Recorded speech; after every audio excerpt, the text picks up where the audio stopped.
Security awareness and training is the process of educating employees on computer security and good computing practices. In this training video, we'll review a number of security threats to your organization, along with the steps we take as IT professionals and the steps you can take as educated staff to reduce those threats.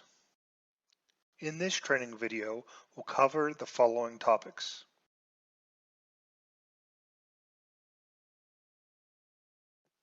So we'll start our training by very briefly covering what information security is. The primary responsibility of an IT security professional is to ensure the confidentiality, integrity, and availability of IT systems. But what does that mean? In plain English, we want to keep your data private.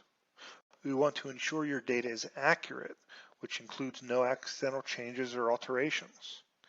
And we always want you to be able to access your data when you need to. In a nutshell, we want to ensure you can securely do what you need to do when you want to do it with your IT systems. All of this occurring in the background without you noticing. So why is this relevant to you? Because you are a vital component in helping us to do our job. Employees are one of the most important lines of defense we have against attacks.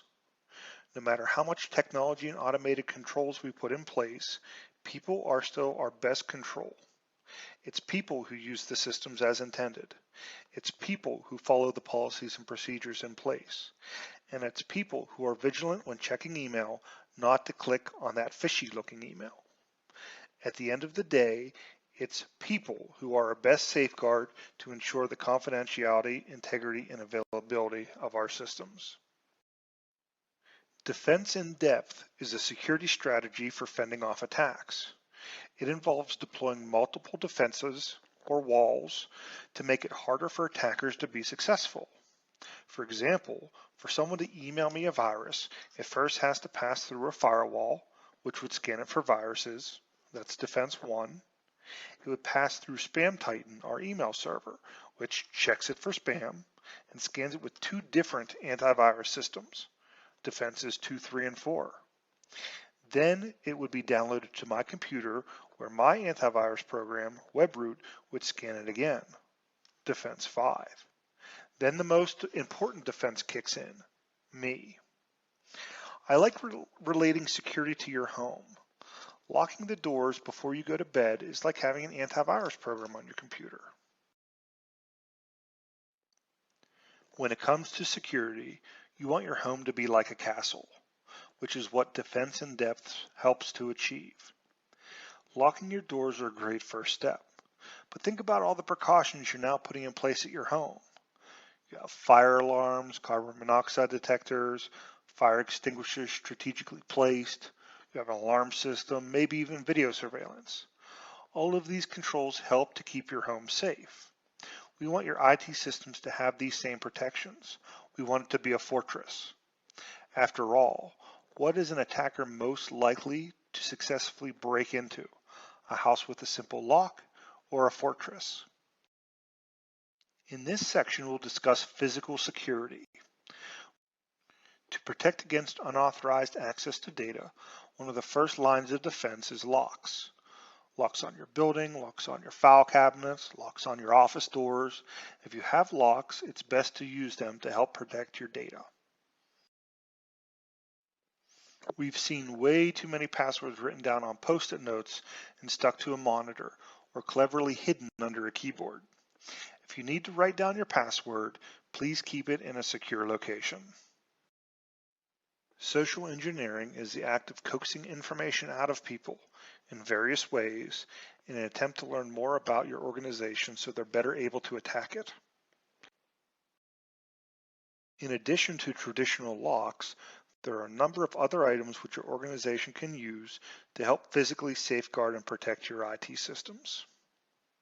We'll now move away from physical security and talk more about computer and network security and the different threats you should be familiar with. We're going to start off reviewing some of the more popular threats which exist in our current environment. Afterwards, we'll be discussing some of the controls in place to help protect you against these threats. While each of these threats are different, I'm going to lump them together into one category of malicious software with the intent of disrupting your IT systems. However, I've highlighted ransomware as that's a newer and increasingly growing threat. Ransomware, often heard discussed with the CryptoLocker virus, is an attack in which your data is encrypted. However, you don't know the password. The password is provided only if you pay the attacker a sum of money, often via Bitcoin, which is an untraceable digital currency. In the example shown above, an LA hospital paid out $17,000 to an attacker for the password. We're now going to scroll through some examples of various threats which exist when browsing websites. The first, which is a fake pop-up window.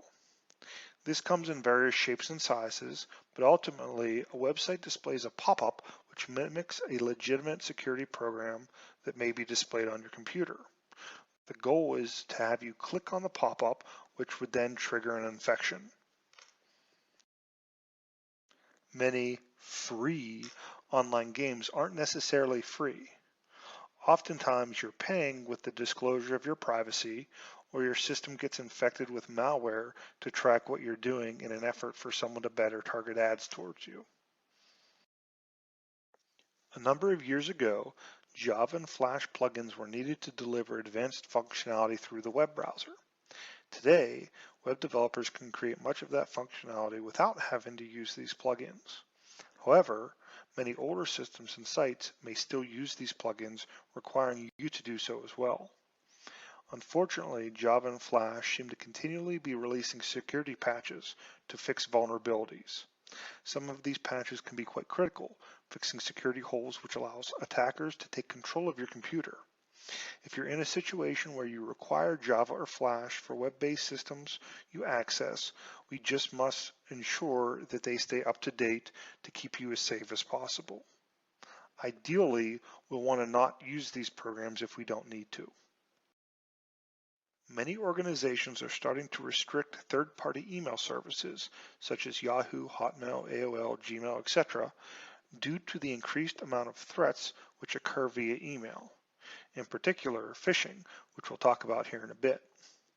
By accessing personal email using a corporate computer, you may inadvertently open up the organization to additional risk, as they have less control over these resources. Many sites use ads provided by third parties. A major problem with this is that these ads aren't always vetted. Some ads can be embedded with malware, which can then infect the reader's computer. I once received a call from a client who said his computer was severely slow and was experiencing pop-ups. Checking his browsing history, the only site he had been on that morning was his Yahoo Fantasy Football. Yahoo, a reputable site, wouldn't infect him with malware. However, the third-party ads they integrate with may have. We're now going to focus specifically on email threats, starting with what I'm going to refer to as attachment garbage. This lumps together all the different threats which arrive via your inbox as an attachment. And while many different antivirus and anti-spam systems are in place to protect you, these threats can change so frequently that it's hard for antivirus and anti-spam systems to keep up. We can literally scan a file for viruses and it's reported clean, then 15 minutes later, scan it again and the virus is detected. That's how quickly things can change. When it comes to email attachments, be 110% sure the sender of the email is legitimate. If it's Christmas time and you receive an email from UPS regarding a shipment notification, but you haven't ordered anything, don't open attachment. It's most likely a virus. When it comes to email attachments, better safe than sorry is the motto. Just remember, if you delete a legitimate email, it can always be resent very easily. But if your system gets infected, there's no telling how much damage could occur. Phishing is an email attack in which the attacker masquerades as a trusted source, sending fraudulent emails in an attempt to elicit personal information from the recipient. This is in order to gain access to their digital life. There are many examples of phishing emails.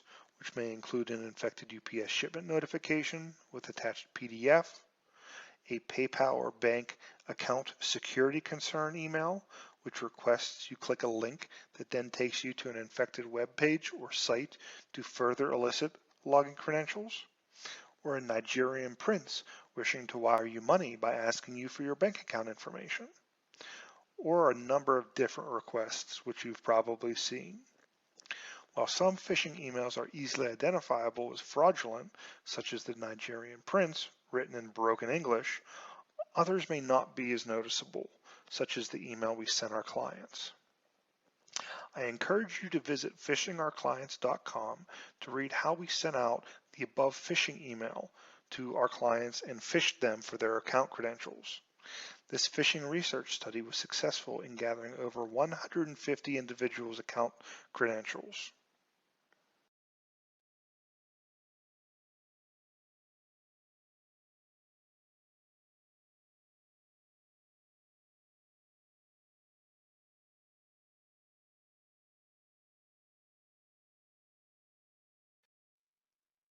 Here's an example of how you can simply and easily validate a link in an email using Outlook.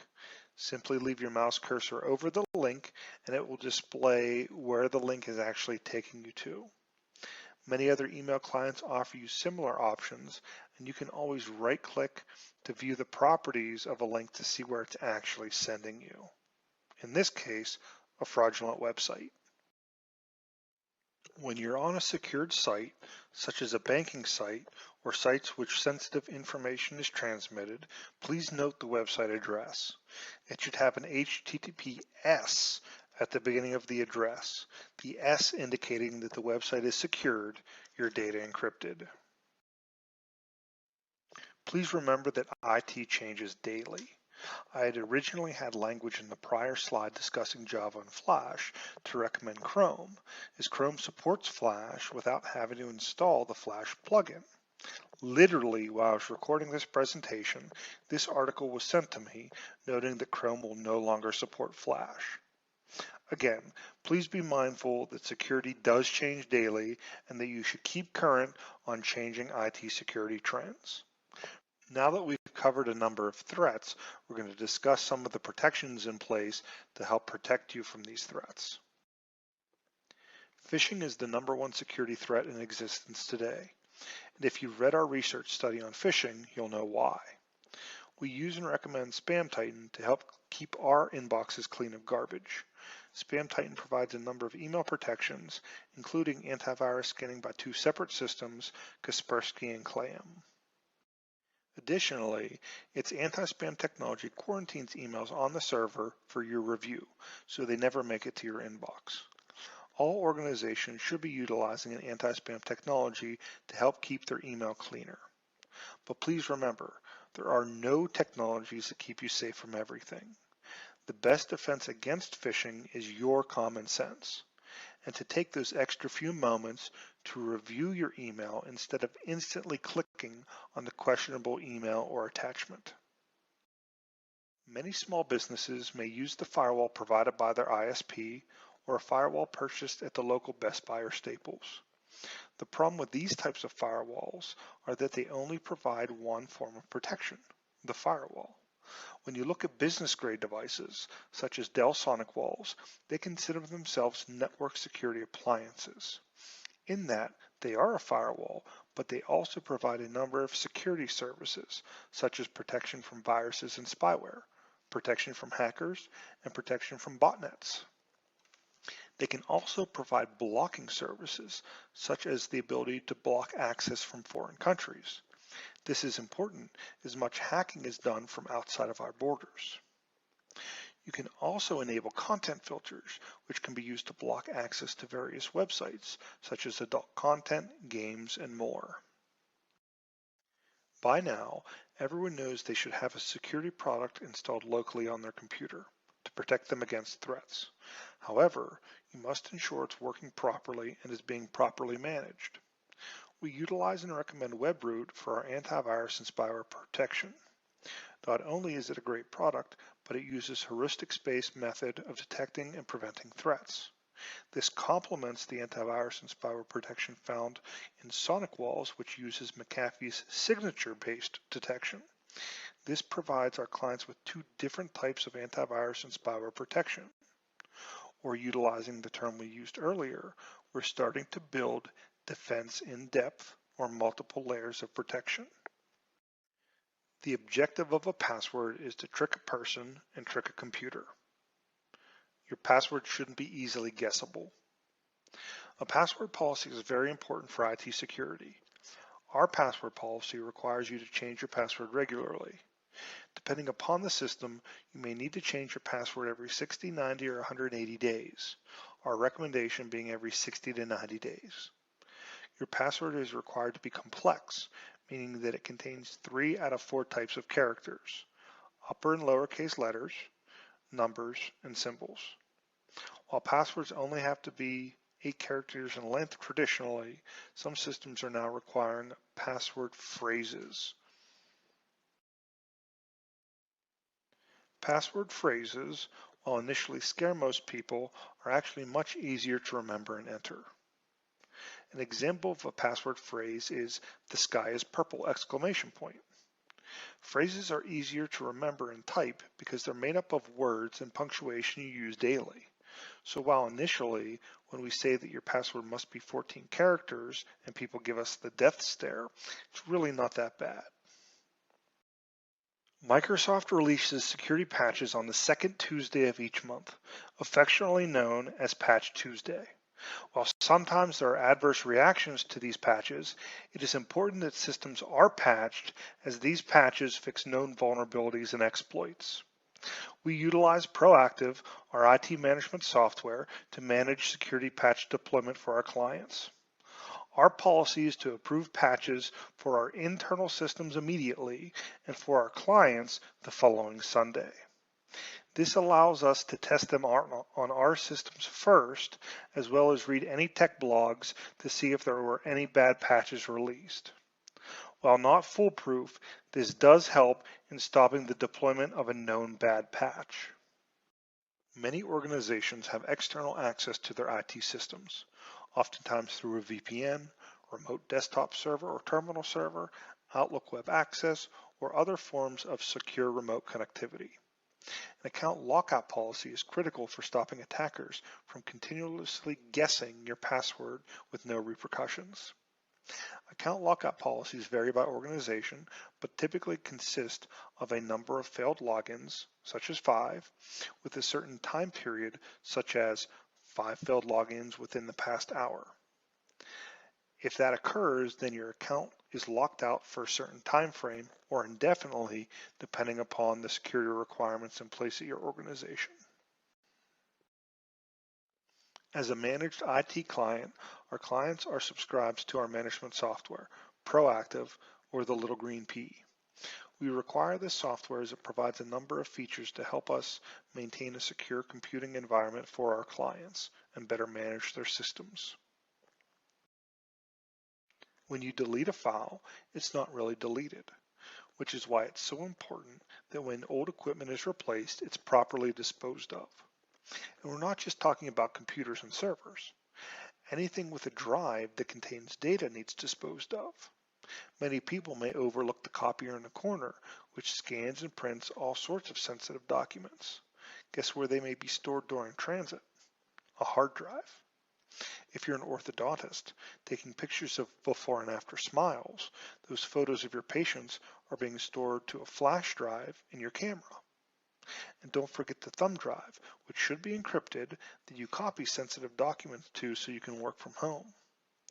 Each of these drives, including your computers and servers, must be disposed of properly so you don't leave your data at risk when you put it on eBay. Even something as simple as angling your monitor away from the public can help with IT security. Also avoid shoulder surfing, which is someone creeping over your shoulder, peeking at what you're doing on your computer screen. You should not connect any unauthorized devices to your computer. Certain industry may have rules and regulations in place as to how data can be securely transported, especially how it's safeguarded. Please follow the rules which are in place, as they're there for a reason. We don't often recommend locking down systems so they can only be used to do certain business functions, but we can. Also, please remember, when using an organization's asset, such as your computer, it's not really your computer. There is no expectation of privacy. If needed, we can track everything done on your computer. We can read every email, monitor every click. Trust me, we really don't want to. There are many other items on our plate which we'd much rather address, but we can if we need to. In our next section, we'll discuss what some of you may be watching this training on, a mobile device. Please remember that if your smartphone or tablet is connected to the office email server, you must ensure you follow the Bring Your Own Device or mobile device policy. While many of the security requirements are forced automatically upon connection, your device must have a password and must be encrypted.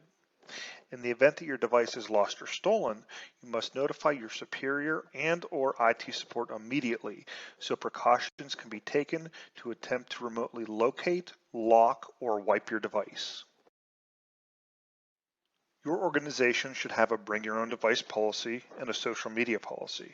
A BYOD policy outlines the organization's terms and conditions for allowing you to connect your personal device to the organization's IT systems. Please read and understand this document before connecting your device to the organization, as it will most likely outline its ability to wipe your device remotely. I also encourage all organizations to have a social media policy, which I refer to as the common sense policy. This policy is simply a reminder that when you post things to social media, there is no undo button.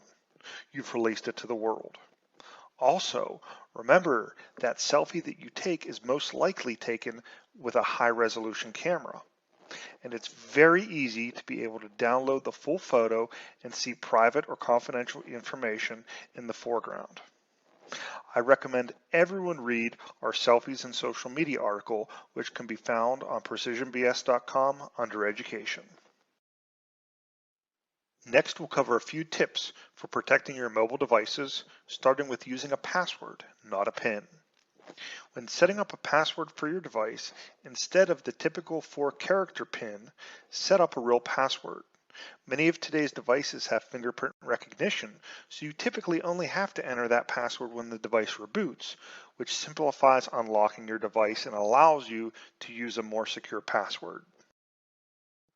Fake apps do exist, which are more prevalent to Android devices, as the Google Play Store does not have the strict vetting process that Apple does. This in no way means all Apple apps are valid, so no matter what device you have, ensure you're downloading apps from authorized app stores and look for ratings to help confirm validity of the app. And never jailbreak your device.